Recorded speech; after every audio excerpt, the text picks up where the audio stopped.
My name is David Biller, and I'm the Brazil News Director for the Associated Press. Brazil is just days away from a presidential election featuring two political titans who are bitter rivals. Here's what you need to know. First, it marks a comeback for Luiz Inácio Lula da Silva, who rose from poverty to the presidency and then was jailed for corruption. The Supreme Court later annulled his convictions, enabling the leftist known as Lula to mount a challenge this year.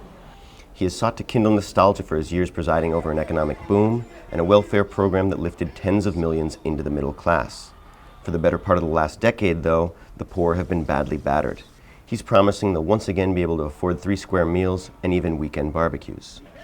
President Jair Bolsonaro, during his campaign, has often repeated his guiding principles: God, family, country, and he's focused on painting Lula as corrupt.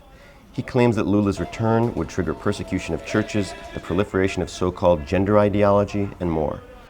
Bolsonaro has loosened restrictions on buying guns and weakened oversight of environmental crime in the Amazon rainforest, which critics say caused its worst deforestation in 15 years.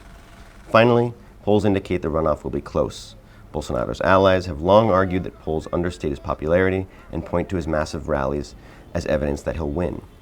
If he doesn't, the big question is whether he'll accept defeat. Political analysts have warned that Bolsonaro has laid the groundwork to reject results and attempt to cling to power, much like Donald Trump.